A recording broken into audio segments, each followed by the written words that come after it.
ნუ მე პრინციპში არ მიყვირს ამ ხარეში ისეთი თავდადებული ადამიანები ცხოვრობდნენ ოდითგანვე ისტორიას თუ მოვიშველიებთ საქართველოს არ მიყვირს. ნამდვილად განსაკუთრებული ბრძოლის უნარიანობით გამოირჩეოდით ხოლმე, თუნდაც შალვა და ელიზბარ ახალციხელები რადგირს მათი მოგონება. აი სწორია, ტაში უჭირდება ამას ნამდვილად. ბევრ ქვეყანას არ ყავს ასეთი გმირები და თანამედროვე ისტორიაშიც უნდა გვახსოვდეს, ვაფასებდეთ და ვიცოდეთ თუ ვისი გორისა ვართ. და ვისი გორისა ვართ ვიცით, ჩვენ ქართველები ვართ და ქართველები ყოველთვის გამორჩეულები ვართ სოფლიო ასპარეზზე, სპორტში ხო, აგერ ჩვენი კორიფეები იქით ილია ტოპურია, აქეთ მერაბ დვალიშვილი, რომელსაც ხვალ დიდი ბრძოლა აქვს, ნუ დიდი ბრძოლა ასე ქვია, მაგრამ ვიცით რომ მის მეტოქეს აუცილებლად დაამარცხებს ის. ახალციხიდან ერთი მოკითხვა ჩვენ ქართველ მებრძოლებს, აბა? და წარმატებები ხვალ ჩვენს მანქანას, როგორც მას ეძახიან. ახლა გადავიდეთ უკვე მესამე ბრძოლაზე. ქალბატონებო და ბატონებო, ყურადღება! მესამე ბრძოლა და მებრძოლი ლურჯკუთხეში. საგარეჯოდან საქართველო როიალ დუინამალიევი.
და მისი მოწინააღმდეგე გახლავთ.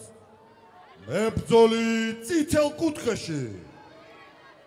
ახალციხიდან საქართველო იოსებ გულჯანიშვილი.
აი ყველას გესმით ალბათ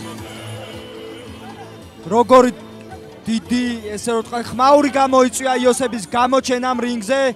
ახლა კი ტრადიციულად უფრო დეტალური ინფორმაცია ორივე სპორტსმენის შესახებ. მებრძოლი ლურჯკუთხეში, რომლის ასაკიც გახლავთ 17 წელი.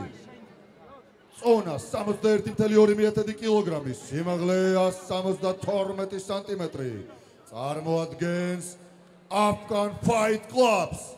საგარეჯო საქართველო როიალ დუინამალიევი.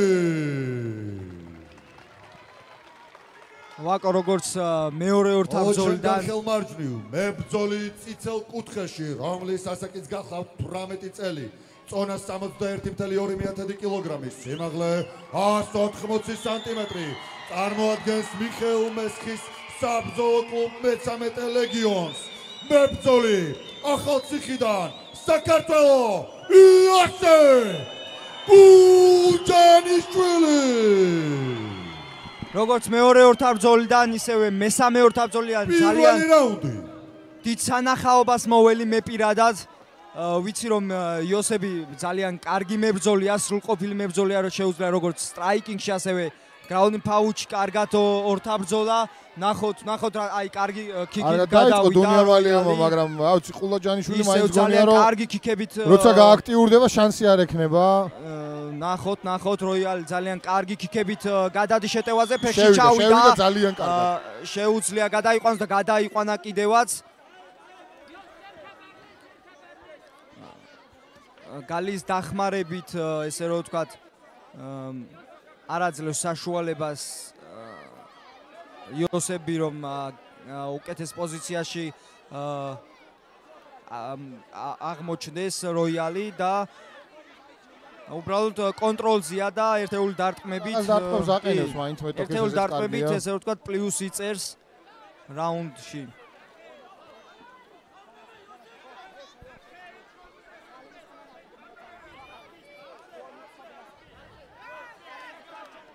შვიდაწყნარად იოსებ ყულჯანიშვილი ახერხებს კონტროლის მოპოვებას თავის მეტოქეზე. როიალ დუნიამალია ცდილობს რომ დაბლოკოს ყულჯანიშვილი და თვითონ რაღაცა აი მცირე დარტყმებს აყენებს. აი კარგად დაუჭირა ხელი იოსებმა და შემდეგ კარგი დარტყმები შესთავაზა. აი ეს კარგი დარტყმა იყო.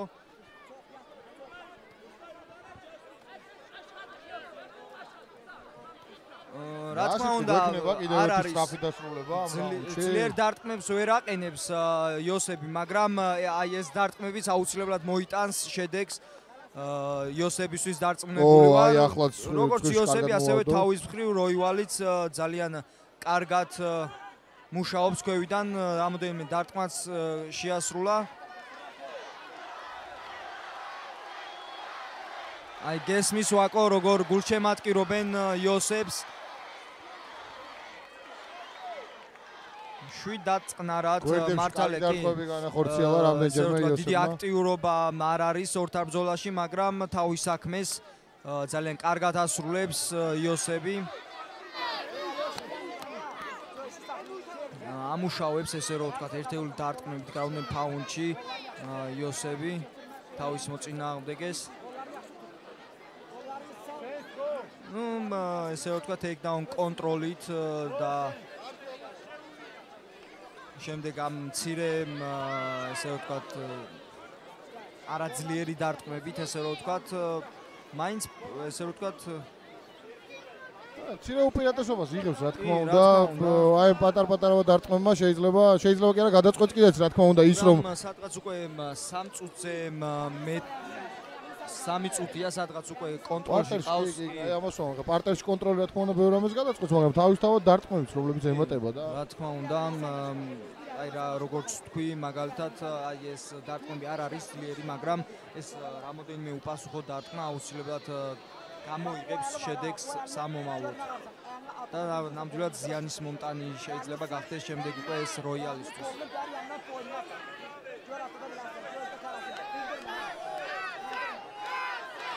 ნამდვილად ჭირდება ეხა ორივე მებრძოლს გამხნევება რომ ცოტა უფრო გააქტიურდეს ორთაბრძოლა.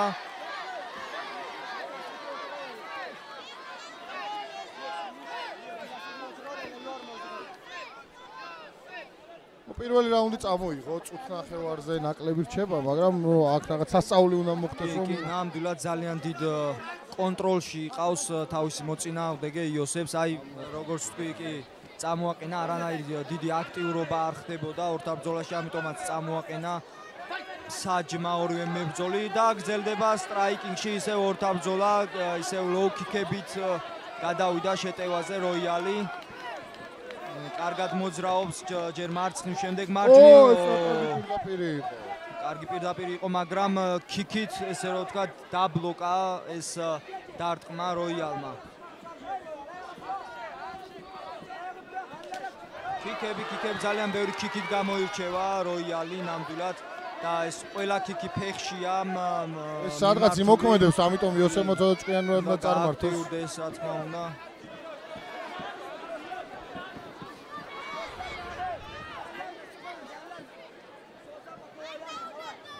რინგის ცენტრში მიმდინარეობს ახლა ორთაბრძოლა.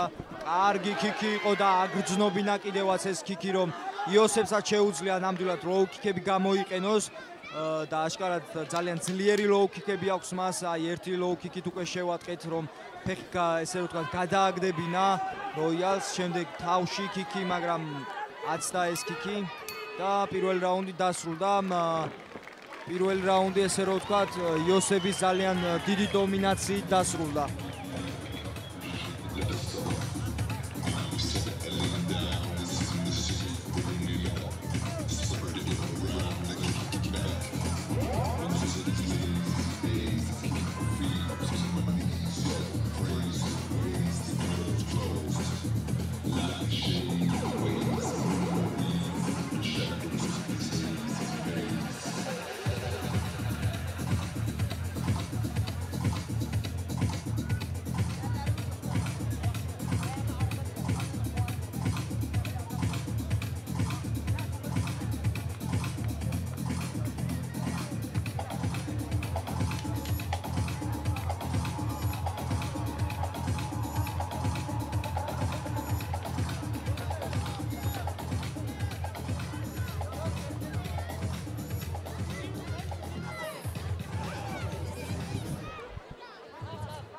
მეორე რაუნდის სტარტზე ვართ, ნახოთ რას შესთავაზებენ მებრძოლები ერთმანეთს. პირველი რაუნდი ისეთი სანახაობრივი ვერ გამოვიდა, როგორცაც ველოდებოდით, მაგრამ ნახოთ მეორე რაუნდის სტარტი როგორი იქნება, თავიდანვე შედის. ისევ შევიდა, ესე რომ მეორე რაუნდი. ფეხში იოსები და გადაიყვანა კიდევაც როიალი ტეიქდაუნზე. თავის მხრივ ძალიან კარგად აქვს შეკრული გარდი როიალს. კორპუს უმუშავებს კარგად იოსებ ყულიჯანიშვილი, მაგრამ დიდი აქტიურობა არც ეხლა არ ხდება. სავსებით შესაძლებელია ისე რომ საჯმა აყენოს ორივე მებრძოლი და ისევ სტრაიკინგში გააგრძელებინოს ორთაბრძოლა, მაგრამ ნახოთ როგორ განვითარდება მოვლენები, რა შესთავაზებენ მებრძოლები ერთმანეთს. ფაქტია რომ ყულიჯანიშვილს ამ კომპონენტში მარტივად შეუძლია როიალ დუნიამალიევის დაჩაგვრა, იმიტომ რომ ჭიდაობა ფაქტობრივად არ გამოსდის დუნიამალიევს. შენ დაანონსე რომ სტრაიკერები არიან მებრძოლები და ყულიჯანიშვილმა ჭიდაობაც იცის, აქ გასაპირებდა როიალ დუნიამალიევს და როგორ გაითავისუფლა თავი. მაგრამ არა, აი რასაც ძალიან კარგად დაელოდა ეხლა ამ მომენტში იოსები, იცოდა რომ დარტყმებით აპირებდა გადასვლას როიალი და მაშინვე ფეხში შევიდა. აი რაც შეიძლება ითქვას ის მებრძოლებზე, რომ კი მათი განმეორდები და ვიტყვი იმას, რომ კი მართალია მათი პროფესიონალური ორთაბრძოლის დებიუტია, მაგრამ ისინი ძალიან გამოცდილები არიან MMA-ში, ზოგადად MMA-ში და სამოყვარულო ორთაბრძოლებში. ისინი ყოველთვის იღებენ ესე რომ ვთქვათ მონაწილეობას სამოყვარულო ორთაბრძოლებში და ჩემპიონატებში.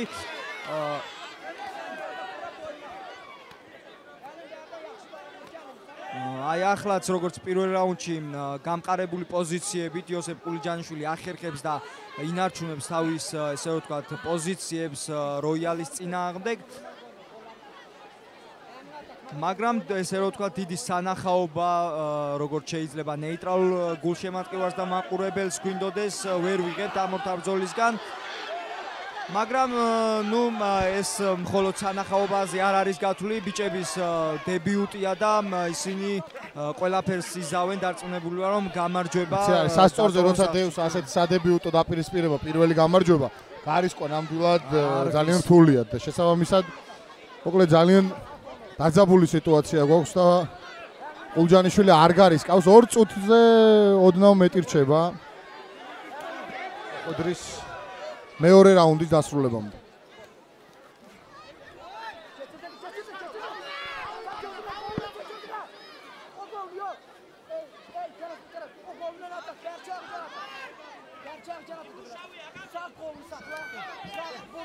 ისევ ესე რომ თქვა არაფერი არ იცვლება ჯერჯერობით. აი ეხა იმყარებს პოზიციებს full mount-ზე აპირებს გადასვლას იოსები, მაგრამ ამას რა თქმა უნდა მიხვდა ეხა როიალ და არ მიცა full mount-ზე გადასვლის საშუალება იოსებს და ისევ თავის კარგადაა იცო თავი მაინც, მაგრამ სიტუაცია ისეთია, ყულჯანიშვილი უკეთეს სიტუაციაშია. კი.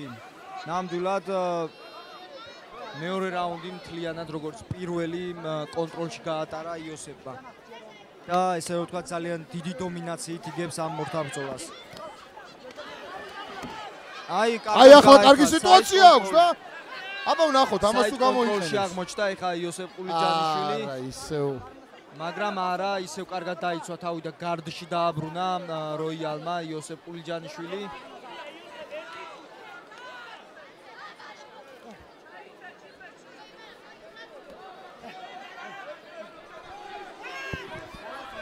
უბრალოდ იოსებ შეუძლია ეხა გასცდეს როიალის გარდს და full mount-ზე მოახერხოს გადასვლა, მაგრამ ალბათ ეს მისთვის უფრო კომფორტული პოზიციაა, რადგან მაგრამ არა როიალმა მოახერხა გამოძრომა და იოსები ისევ ფეხში შევიდა, კარგი underhook-ები ჩააცურა ესე რომ ვთქვათ როიალმა, მაგრამ კისრის აღებას აპირებდა და აღებულიც აქვს მე მგონი როიალს, მაგრამ ისეთ პოზიციაში იმყოფება იოსები, რომ როიალი აქედან საბმიშენის გაკეთებას ნამდვილად ვერ მოახერხებს.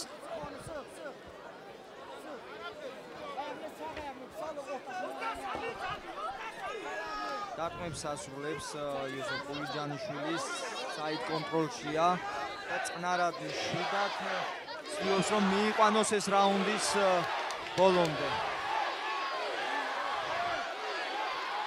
6 წამი მეორე რაუნდის დასრულებამდე ძალიან ცოტა დრო რჩება და ყულჯანიშვილმა მეორე რაუნდის დომინანტურად მოიგო, ასე შეგვიძლია ვთქვა. ასევე მეორე რაუნდი ნამდვილად ძალიან დომინანტური იყო იოსების შესრულებით.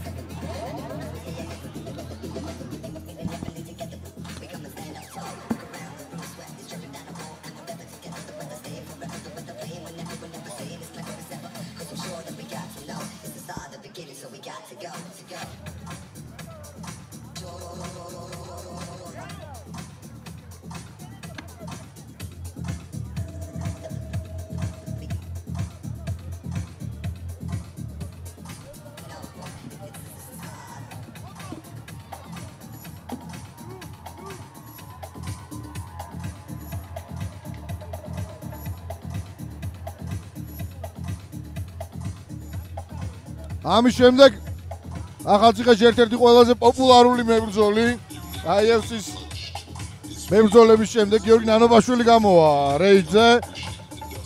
მე არ ვინულდი ამ ხელა გამოხმაურებას, რაც ნანობაშვილის პოსტერს მოხვა 500-ზე მეტი გაზიარება. ნახოთ ნანობაშვილი როგორ შოუს გვიჩვენებს. კი, გიორგი ნანობაშვილი ნამდვილად გამოირჩევა ცნობადობით ახალციხეში. მესამე რაუნდი წარწევა. ნახოთ როგორ გამოვა მესამე რაუნდი. ჩემი აზრით როიალი უნდა გააქტიურდეს, რადგან ალბათ უთხრა მისმა კუთხემ რომ მას დასაკარგი აღარაფერი არ აქვს. ფინიში ან ნოკაუტი, სხვა გზა არ აქვს როიალს და იოსებ ყულჯანიშვილს აქვს კიდევ ერთი გზა. უნდა მიყვეს, აი ეს არ უნდა გაეკეთებინა, რა ვიცი. ძალიან ხელი მოკიდა. ეხლა უკვე ესე რომ ვთქვათ პირიქით იყო სიტუაცია, პირიქით ვითარდებოდა.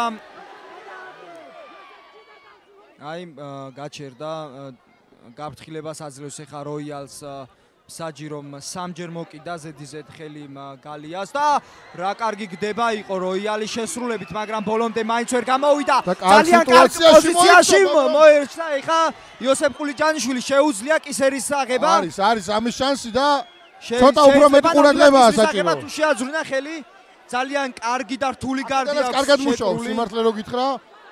ძალიან რთული გარდი აქვს შეკრული ეხა იოსებ ყულიჯანიშვილის და შეიძლება არა აქედან გამოძრება, მაგრამ კარგ პოზიციაში რჩება და დათაბა. დანებდა, ბრავო იოსებ ყულიჯანიშვილი. იოსებ ყულიჯანიშვილი გამარჯვებულია მესამე რაუნდში და გადმოხდა მესამე რაუნდში გამარჯვებული ფინიშით იოსებ ყულიჯანიშვილი გადმოხდა რეიჯიდან და მის წვრთნელს მიხეილ მეს ჩაეხუტა, ნამდვილად ძალიან ემოციური იყო ეს მისთვის. იულოცოთ იოსებ ყულჯანიშვილს გამარჯვება. ულოცავთ ნამდვილად. ძალიან კარგი ბიჭია და დაამტკიცა კიდეს ღევანდელ ბრძოლაში. სრული დომინაცია გიო. რაუნდიანი დომინაცია, შემდეგ კი მესამე რაუნდის საბმიშენი. გევ გრიგორიანმა ჩართო თავისი პროპელერი. მან ნალე კვარტონიანი წაფრინა IFC ბათუმში. აი ყველაზე მაგარი ჟესტი რაც სპორტს უხდება განსაკუთრებით. აი პატივისცემა ორ მებრძოლ შორის ნამდვილად ძალიან აპოლონის სანახაურდება. ბრავო. თამდაბლობა არის სპორტში ერთ-ერთი, არა მარტო სპორტში, ცხოვრებაში ერთ-ერთი მნიშვნელოვანი თვისება და ეს თამდაბლობა კიდევ უფრო მეტად აღამაღლებს სპორტსმენებს. და ყავს გამარჯვებული. და როგორც ხედავთ, ახალციხე კვლავ აგრძელებს დომინაციას და 3-დან 3 მებრძოლი წითელ კუთხეში. იოსებ ყულჯანიშვილი. კუთხეს აქვს უდიდესი მნიშვნელობა და გევ გრიგორიანი როცა არის შენს კუთხეში. დათქმა უნდა ძალიან მაგარი ამბავი. უკვე 3-0-ზე აქვს. გევ გრიგორიანის შესანიშნავი კუთხე გამოდგა, ესეც უნდა აღვნიშნოთ. ნიკა გელაშვილი აიერთებს დასის და მანამდე კი მოусმინოთ იოსებს. მოგესალმებით ყველას. მადლობა თითოეულ ადამიანს, ვინც აქ ხართ მოსულები. პირველ რიგში მადლობა უფალს, მადლობა ღმერთს. ის ყოველთვის ჩემს გვერდით არის. დღესაც გრძნობდი რომ ღმერთი ჩემთან არის და მომცემს ძალას რომ გავიმარჯვო. ამ ბრძოლისთვის ძალიან დიდი შრომა ჩავდე ჩემ გუნდთან, ჩემ 13 ლეგიონთან, ჩემი მწვრთნელი მიხეილ მესხი. ძალიან დიდი მადლობა. ცოტა სიტყვა გამიგზელდა. ბოდიშის მოხდით 200-ს ვიტყვი და ჩავალ რა. მადლობა მინდა გადაუხადო დედაჩემს. ის ყოველთვის ჩემს გვერდით არის და მამაჩემს. რომელიც 3 წლის წინ გარდაიცვალა. მისი წყალობითაა რომ მე აქ ვდგავარ და მადლობა მას. ეს გამარჯვება როგორც ჩემი ყველა მე ჩემი მწვრთნელისთვის რა თქმა უნდა მას ეძღვნება. მადლობა სენს. და მადლობა გოჩას სამოიანს. აი ესე არავინ არ დაივიწყა და რა თქმა უნდა სამახსოვრო პრიზით არის ამ ადამიანის წარმატებაში. შეგიძლია აღმართო ეს თასი და იზეიმო საკუთარ ქალაქთან ერთად ეს გამარჯვება.